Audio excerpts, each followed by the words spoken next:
Neil, had a couple of days on from Saturday. What's the considered view of the performance at Coventry? I always thought the first goal was going to win it, and I thought second half the chances that we had, I know the goalies pulled great saves off, but I felt if we'd have scored them, we'd have won the game. I thought we were disappointing for a period in the first half, just because one or two lads were off colour. I've never seen one or two lads play like they did, the mistakes they made, and so hopefully it was a one-off, and back to normal on tomorrow. I mean, despite being a bit disappointed, did you see some good stuff from the new arrivals? Obviously, Onel Hernandez started, and Spora and Saliki came off the bench and had a bit of a run out. Yeah, we've got to try and infiltrate these players in. I know it's all right. You can't wait forever.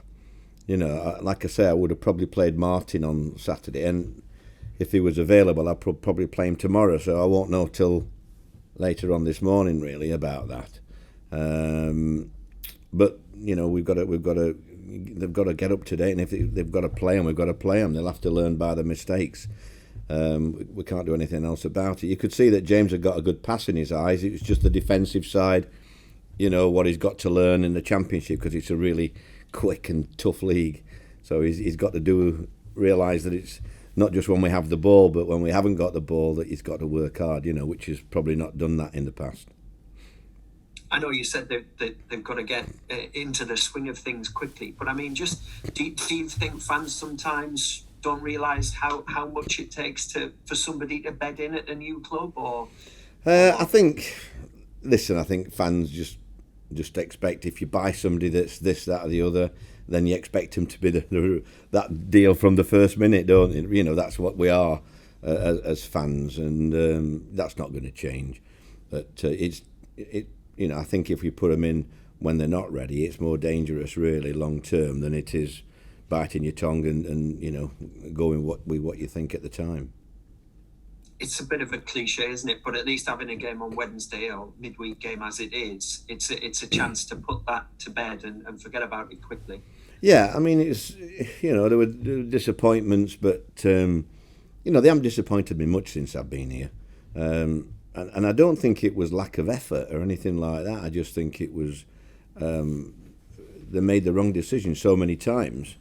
At times, that it just hindered us, really, and affected us more than anybody, and you can't do that. We've got your good players have got to just.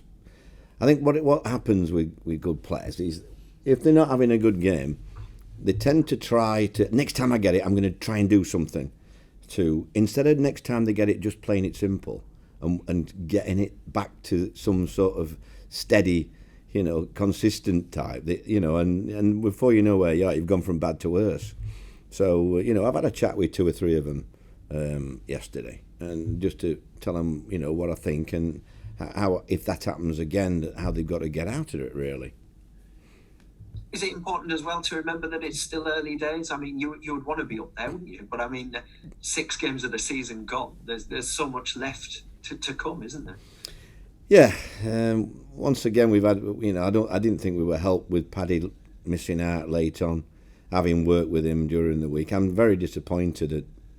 I honestly haven't got a clue how these national teams work, but Paddy was telling me he felt it on the Sunday. They had a friendly game they had.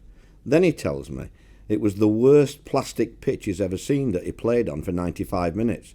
There's no wonder his right-hand side's all stiff. Who would want to pick a friendly game in between two really tough international games in the European, whatever the league it is, on a plastic pitch? It defies logic, really. There's just no sense in it. So now he's stiff all down the one side, and he's got a slight strain. There's not much, but it's all from this plastic pitch. And it's ridiculous, when we have to cover the cost of that.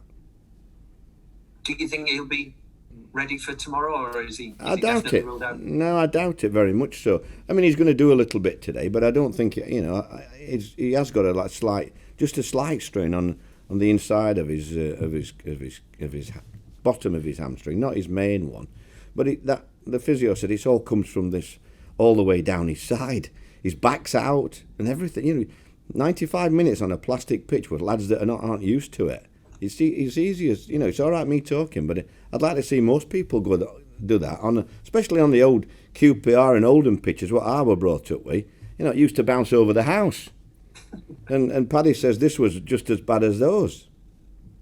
I mean, he's a massive miss, isn't he? Because last season he was on international duty all the time, which I know frustrated you a lot. But he played on, and he played so many matches, and his fitness was excellent. He's one of your key components, isn't he? So it's difficult to do without him.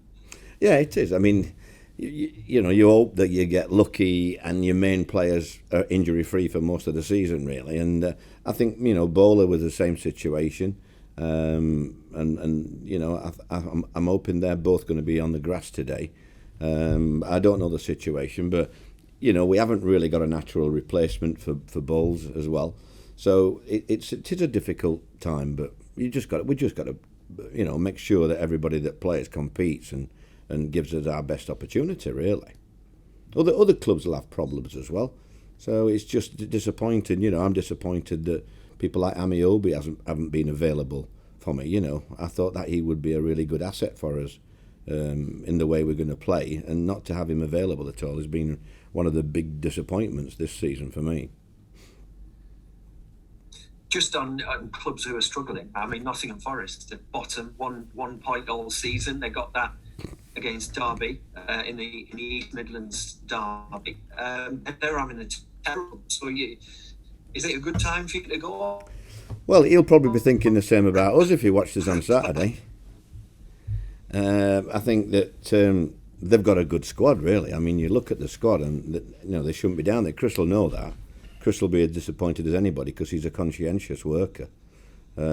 We've just got to look after ourselves. I'm hoping that the lads who were disappointed on Saturday lift the game now. Sorry, you just said about one. Sorry, it's gone off again now. It's all right. It's all right. My internet were nearly going off, I think. So I think there's no good and bad time to play any of the teams. I don't think they're all difficult games. If we're not up to it, they'll beat us. It's simple as that. If we play at the top of our game, we get a result. So it's down to us, really. I think every game's down to us. I don't look at opponents thinking how good they are. I think if we're up for it, we can beat anybody. But everybody's got to be on top of the game. When you look at the situation Chris Hughton finds himself in, obviously in a 90-minute match, you don't have any sympathy for him at all. But do you have sympathy for a fellow manager who finds himself in a spot of bother? Yeah, I think everybody does. But in management, it's such a dog-eat-dog that nobody worries about anybody but themselves. So you can have sympathy after a game and things like that, but we all don't want to be in that situation. So it's. I understand where everybody's coming from, but Chris will be more disappointed than anybody because I think with the squad they had, he quite fancied a good run this year, really, talking to him pre-season. So, he will be disappointed. But, they've got the players to get out of that. So everybody, I think the league's so wide open at the moment. Look at Sheffield United, they're probably thinking about getting in Europe now after one game.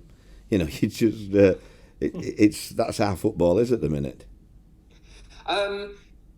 Professional football is not really famous for its patience, but in the situation you find yourself in with a lot of new players coming in, do you have to have a bit of patience personally? Does everybody have to have a bit of patience as things settle in? Well, it's not ideal.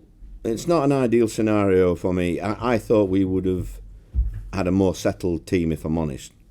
And I fancied us against anybody, but you've just got to get on with it. You've got to get on with the injuries and the loss of forms, etc. And then you've got to tie that in with the new lads coming in who've hardly played any minutes in any games, really. So we were glad to have Hernandez for 2 weeks because we were able to put 2 weeks of good fitness into him, and I thought he looked quite sharp. But the other couple of lads have not had much, really. Martin was just getting, like I said to you the other day, he had his best training session at the end of last week and then goes and does his ankle on the last few minutes of the training session. We can't blame Sam Morsey either. He wasn't even here. It's usually Sam who kicks him. So it's, it's disappointing, really. So how difficult and how delicate is that balance where you want to give them time, but there comes a point where you've just got to get on with it, really. You have, really, and I think that's how I've got to approach it, really. I don't think I can look back to yesterday now. I think I've got to look to tomorrow and just concentrate on the day, really. I think that's life in general at the moment with the pandemic and everything. I don't think you can plan too far ahead. You've just got to get on with it. And, I want to see lads who I know are good players play to the maximum. That's all I want to see. That's good for me, Neil. Thank you. I'll pass you on to Jeff. Thank you. Is Jeff there? Jeff, where are you, Jeff? Yeah. Yeah, got you, Jeff. Got you. Got me. Smashing. Yeah. I think you covered more stuff for me, Neil. Just one from me, and I'm hoping to be able to answer it. Obviously, Grant Leadbitter wasn't at the club at your time. I don't know if you've seen this morning. He's announced his retirement from football. Did great things at Sunderland and at Boro as well. I just wondered if you'd come across him and had any words for him. Well, no, I think when he played against my teams, our hoping he would have retired.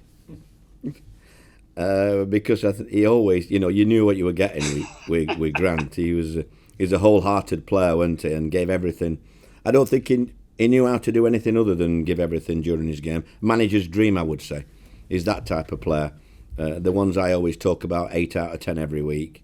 I think that was Grant, really, and he served it up northeast and enjoyed himself, didn't he?